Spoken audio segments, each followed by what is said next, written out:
हर हर महादेव। कैसे हैं आप सब? देखिए दोस्तों, आज का यह वीडियो बहुत ही खास महत्वपूर्ण होने वाला है, क्योंकि आप सभी जानते हैं कि 13 मई यानी कि वैशाख सोमवार के दिन षष्ठी तिथि आ रहा है। और ऐसे में दोस्तों, इस दिन किया जाने वाला पंडित जी द्वारा बताया गया एक चावल के दाने वाला उपाय आप लोगों को जरूर करना चाहिए, क्योंकि दोस्तों यह एक ऐसा उपाय है जो कि इस उपाय को करने के बाद दोस्तों आपको कोई और उपाय को करने की जरूरत नहीं है। सबसे बड़ा और सबसे नया यह उपाय पंडित जी ने हाल ही में अपनी सिहोर की कथा में ही बताया है, जिस उपाय को आज हम आपको बहुत अच्छे से समझाने वाले हैं। तो आप इस उपाय को ध्यान से समझना। इस वीडियो को देखने के बाद इस उपाय को समझने के लिए आपको कोई और वीडियो को देखने की जरूरत नहीं पड़ेगी। तो चलिए दोस्तों, उपाय को शुरू करते हैं और विस्तार पूर्वक आपको समझाते हैं। देखिए, यह दिन इतना खास होता है, इतना महत्वपूर्ण होता है। कभी कभी बड़े बड़े पूजा पाठ अनुष्ठान से जो मनोकामना पूर्ण नहीं होते, वह सोमवार के दिन यानी वैशाख षष्ठी तिथि को एक छोटे से उपाय करने से ही आपकी मनोकामना पूर्ण हो जाती है। और बहुत सारे लोगों ने इस उपाय को किया भी है और उनको इस उपाय को करने का फल भी 100% मिला है। अगर आप लोग भी इस उपाय को वैशाख सोमवार षष्ठी तिथि के दिन करना चाहते हैं, तो आप इस वीडियो को शुरू से लेकर अंत तक देखना। उपाय को पहले अच्छे से समझ लेना, सुन लेना, उसके बाद करना। मैं आपको गारंटी के साथ कहता हूं, इस उपाय का फल जरूर मिलेगा। और इस उपाय को कर लेने से आपके घर परिवार में चाहे किसी भी प्रकार की दुख समस्या क्यों ना चल रही हो, वह समाप्त हो जाएगी। आपके घर में दुख दरिद्रता का कुछ भी कारण हो सकता है, जैसे पितृदोष हो सकता है या किसी भी तरह का मंगल दोष भी हो सकता है, और भी बहुत तरह के दोष होते हैं, कुछ भी हो सकता है दोस्तों। इसके अलावा आपके शरीर में कोई बीमारी, कोई रोग हो सकता है, कोई ऐसी समस्या हो गई हो जिसकी दवाएं लगातार चल रही हों, लेकिन फिर भी आपको आराम नहीं मिल पा रहा हो। आपके पास धन से संबंधित समस्याएं लगातार चल रही हैं। आपको गरीबी का सामना करना पड़ रहा है, जिनकी वजह से आप अपना कोई भी कार्य प्रारंभ नहीं कर पा रहे हैं। अगर आपके जीवन में आर्थिक समस्याएं लगातार बनी हुई हैं, व्यापार आपका अच्छे से नहीं चल रहा है, व्यापार में उचित मुनाफा नहीं कमा पा रहे हैं, नौकरी में कोई ना कोई समस्या बनी रहती है, घर में नकारात्मक ऊर्जा का वास हो गया है, आपस में आए दिन लड़ाई झगड़ा होता रहता है, तो पूज्य गुरु जी ने कहा है कि अगर आपके जीवन में किसी भी प्रकार की समस्या चल रही है, तो आपको 13 मई यानी कि वैशाख सोमवार षष्ठी तिथि के दिन एक चावल के दाने से ऐसा विशेष उपाय करना है जिससे आपकी सारी समस्याओं का अंत हो जाएगा, आपकी गरीबी का नाश हो जाएगा, घर परिवार में सुख समृद्धि आने लगेगी, आपके व्यापार में बढ़ोतरी होगी, आमदनी दुगनी होगी। तो चलिए जानते हैं इन विशेष उपायों के बारे में।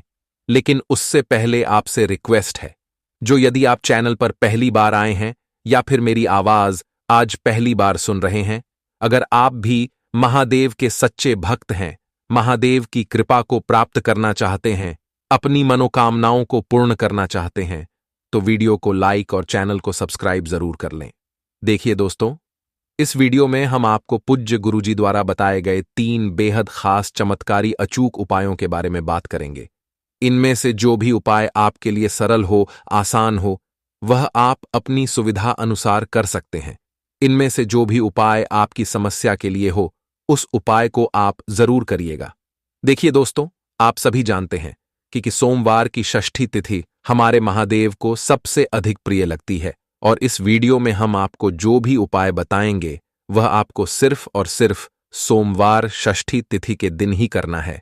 सोमवार षष्ठी तिथि के दिन जो भी व्यक्ति इन उपायों में से कोई भी एक उपाय को कर लेता है, तो उसके जीवन में आ रही सारी समस्याएं समाप्त हो जाती हैं, जितनी भी बड़ी परेशानियां हो समाप्त हो जाती हैं, तथा महादेव और माता पार्वती की कृपा से उसके जीवन में धन धान्य की वृद्धि होती है और उसके सारे संकट दूर हो जाते हैं। तो चलिए जानते हैं पूज्य गुरुजी द्वारा बताए गए सबसे पहले उपाय के बारे में। देखिए, इस उपाय के लिए आपको सबसे पहले ले लेना है एक लौटा जल। तांबे के पात्र में आपको अपने किचन से एक लौटा जल ले लेना है। इसी के साथ आपको 2-3 और सामग्री लेना है ना। आपको लेना है एक हरा साबुत मूंग का दाना, जिसे खड़ा मूंग का दाना कहते हैं। एक हरा साबुत मूंग का दाना ले लेना है। एक बेलपत्र ले लेनी है और सिर्फ एक चावल का दाना ले लेना है। बस इतना ध्यान रखें कि चावल का दाना टूटा हुआ नहीं होना चाहिए, खंडित नहीं होना चाहिए, क्योंकि शिवलिंग के ऊपर हम लोग कोई भी सामग्री खंडित समर्पित नहीं करते हैं। और अगर आपके पास बेलपत्र नहीं है तो शिवलिंग के ऊपर छोड़ी हुई बेलपत्र को उठाकर जल से शुद्ध करके फिर आप उसका भी इस्तेमाल कर सकते हैं। बस इसमें भी आपको इस बात का ध्यान रखना है कि यह बेलपत्र कहीं से भी कटी फटी नहीं होनी चाहिए, और बेलपत्र की डंडी के आखिर में जो डू होती है यानी जो डंठल होता है वह भी नहीं होना चाहिए। देखिए, अब यह सारी सामग्री लेकर आपको शिवालय पहुंच जाना है। अगर इस उपाय को आप शाम को प्रदोष काल के समय में करेंगे तो आपके लिए सबसे अधिक लाभकारी होगा, क्योंकि शाम को प्रदोष काल के समय साक्षात महादेव शिवलिंग में विराजमान होते हैं। लेकिन बहुत से ऐसे शिवालय होते हैं जिनमें शाम के समय में जल समर्पित करने नहीं दिया जाता है, तो ऐसे आप लोग फिर पूरे दिन में किसी भी समय इस उपाय को कर सकते हैं। देखिए, अब शिवालय पहुंचने के बाद सबसे पहले आप यह जो सामग्री लेकर आए हैं इनको एक एक करके शिवलिंग के ऊपर समर्पित करते जाइए। सबसे पहले आप हरे मूंग के दाने को शिवलिंग के ऊपर समर्पित कर दीजिए और श्री शिवाय का स्मरण कर लीजिए। इसके बाद आप जो एक चावल का दाना लेकर आए हैं उसको शिवलिंग के ऊपर समर्पित कर दीजिए और श्री शिवाय नमस्तुभयम का स्मरण कर लीजिए।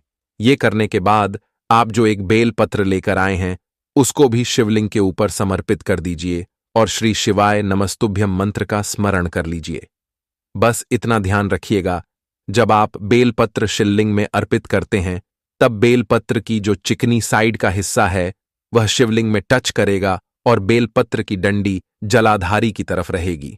जब आप चावल का दाना शिवलिंग के ऊपर समर्पित करेंगे तो आपके जीवन में धन से संबंधित जो भी समस्या चल रही है उसको दूर करने की आप महादेव से प्रार्थना कर लेंगे। जब आप मूंग का दाना शिवलिंग के ऊपर समर्पित करेंगे तो आपके व्यापार में जो समस्या चल रही है उसको समाप्त करने की आप महादेव से प्रार्थना कर लेंगे। और जब आप बेलपत्र शिवलिंग के ऊपर समर्पित करेंगे तो आपकी जो भी विशेष मनोकामना है उसके लिए आप महादेव से प्रार्थना कर लेंगे। इन तीनों में से जो भी समस्या आपके जीवन में चल रही है, अगर आप अपने व्यापार से परेशान हैं तो व्यापार के लिए महादेव से प्रार्थना कर लीजिए। धन प्राप्ति नहीं हो पा रहा तो उसके लिए प्रार्थना कर लीजिए, या कोई विशेष मनोकामना है तो उसके लिए प्रार्थना कर लीजिए। और फिर सबसे आखिर में आप जो एक लोटा जल लेकर आए हैं उसको धीरे धीरे शिवलिंग के ऊपर समर्पित करते जाइए तथा लगातार चंद्रमौली महादेव के नाम का स्मरण करते जाइए। जल समर्पित करने के बाद जलाधारी से जो जल नीचे गिर रहा है उसको थोड़ा सा अपने हाथ में लेकर अपने शरीर के ऊपर छिड़काव कर लीजिए। इसके बाद वहीं शिवलिंग के सामने थोड़ी देर बैठकर श्री शिवाय नमस्तुभयम मंत्र का कम से कम 11 बार या 51 बार या फिर 108 बार जाप करिए और फिर उसके बाद वापस अपने घर आ जाइए। दोस्तों, पूज्य गुरुजी ने कहा कि सोमवार के दिन महादेव को प्रसन्न करने के लिए जो भी व्यक्ति इन 3 सामग्रियों को शिवलिंग के ऊपर समर्पित कर देता है तो समझ लेना उससे महादेव बहुत ही जल्द प्रसन्न हो जाते हैं और उसकी सारी मनोकामनाएं को शीघ्र परिपूर्ण कर देते हैं। तो दोस्तों, इस विशेष उपाय को आप जरूर करिएगा। दोस्तों, अब जानते हैं गुरुजी द्वारा बताए गए दूसरे खास उपाय के बारे में। यह उपाय आपकी बीमारी को समाप्त करने के लिए है, रोगों को दूर करने के लिए है। इस उपाय के लिए आपको एक लोटा जल ले लेना है तांबे के पात्र में। अपने किचन से जल ले लीजिए। इसी के साथ आपको लेना है थोड़ा सा शहद, और फिर सबसे आखिर में आपको एक खाली पात्र ले लेना है, यानी एक छोटा सा गिलास ले लेना है या फिर एक छोटी सी कटोरी ले लेनी है। अब यह सारी सामग्री जब आप ले लेंगे, इसे लेकर आपको अपने नजदीकी शिवालय पहुंच जाना है। देखिए दोस्तों, यह उपाय भी आपको सोमवार के ही दिन करना है। शिवालय पहुंचने के बाद सबसे पहले आप यह जो शहद लेकर आए हैं इसको अपने दाहिने हाथ यानी राइट हैंड की अनामिका उंगली में लगाइए, और इससे आप शिवलिंग में जो माता अशोक सुंदरी वाला स्थान होता है वहां पर आपको इससे ओम बना देना है और कुंदकेश्वर महादेव के नाम का स्मरण कर लेना है।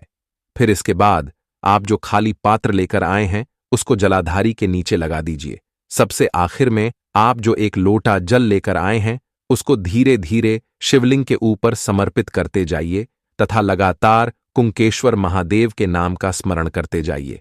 देखिए दोस्तों, अब आपने जो जल समर्पित किया है वह जल इसी ओम से होता हुआ नीचे जाएगा और आपके पात्र में भर जाएगा। इस जल को आप थोड़ा सा ले लीजिए और महादेव से प्रार्थना कर लीजिए कि हे मेरे कुंदकेश्वर महादेव, इस जल को औषधि स्वरूप बना दीजिए। और साथ ही साथ महादेव से आपको प्रार्थना कर लेनी है कि मेरे शरीर में जो बीमारी हो गई है या फिर मेरे घर के सदस्य में जो बीमारी हो गई उसको समाप्त करने की कृपा करें। फिर यह जल लेकर आपको अपने घर आ जाना है और घर में उस बीमार व्यक्ति को इस जल का आचमन कर लेना है कुंदकेश्वर महादेव का नाम लेते हुए तथा अपनी बीमारी को दूर करने की प्रार्थना करते हुए। अगर आपको बीमारी है तो आप इस जल का आचमन कर लीजिए और अगर घर के किसी सदस्य को बीमारी है तो वह इस जल का आचमन कर ले। सोमवार के दिन किए जाने वाला यह उपाय आपके बड़े से बड़े रोगों को समाप्त करने के लिए बहुत ही अचूक उपाय है। चलिए दोस्तों, अब जानते हैं गुरुजी द्वारा बताए गए तीसरे खास उपाय के बारे में। यह उपाय भी आपकी सारी समस्याओं से आपको बाहर निकालने के लिए है तथा धन धान्य की प्राप्ति के लिए है। देखिए, इस उपाय के लिए आपको सिर्फ 2 सामग्री लेनी है। पहली आपको लेना है 1 लोटा जल तांबे के पात्र में ले लेना है, या आप चाहे तो फिर स्टील के पात्र में भी ले सकते हैं, कोई दिक्कत वाली बात नहीं है। फिर इसी के साथ आपको लेना है थोड़ा सा गाय का घी। देखिए दोस्तों, देसी गाय का अगर घी मिल जाता है तो आपके लिए यह बहुत ही लाभकारी होगा। सिर्फ यह 2 सामग्री लेकर आपको शिवालय पहुंच जाना है। आप इस उपाय को पूरे दिन में किसी भी समय आप कर सकते हैं। देखिए दोस्तों, उपाय को आप ध्यान से समझिए। आप सबसे पहले शिवालय पहुंचने के बाद आप यह जो घी लेकर आए हैं, इस घी को शिवलिंग में जो माता अशोक सुंदरी वाला स्थान होता है वहां पर इस घी से आपको लेपन कर देना है। इस घी को आप अपनी अनामिका उंगली में लगाइए। दाहिने हाथ यानी राइट हैंड की अनामिका उंगली में आप घी लगाइए और माता अशोक सुंदरी वाला जो स्थान होता है यानी जलाधारी के बीच में जो मोटी उठी हुई लाइन होती है वह माता अशोक सुंदरी का स्थान कहलाता है। और इसी स्थान पर आपको अपनी अनामिका उंगली से घी का लेपन करते जाना है तथा लगातार श्री शिवाय नमस्तुभ्यम मंत्र का स्मरण करते जाना है। फिर इसके बाद आपको फिर से थोड़ा सा घी निकाल लेना है। आपने इस स्थान पर लेपन तो कर लिया पूरे घी का, लेकिन थोड़ा सा घी आपको वापस लेकर अपनी इसी प्लेट में या इसी चम्मच में थोड़ा सा फिर से वापस रख लेना है।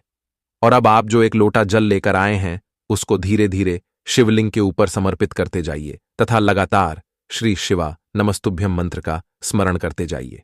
जल समर्पित करने के बाद आपने यह जो घी लिया है इसको लेकर अपने घर पहुंच जाइए। आपके घर का जो मुख्य द्वार है यानी आपका जो मेन गेट है, उस मेन गेट पर आपको इस घी की बिंदी रखनी है। अनामिका उंगली से आपने शिवलिंग में घी का लेपन किया था, इसी अनामिका उंगली से आपको अपने मेन गेट के ऊपर घी की बिंदी रखनी है। अगर आप अपने रोग को दूर करने के लिए यह उपाय कर रहे हैं तो घी की बिंदी आप अपने गेट के ऊपर वाली दीवार में लगा दीजिए और आपको कुंदकेश्वर महादेव के नाम का स्मरण कर लेना है।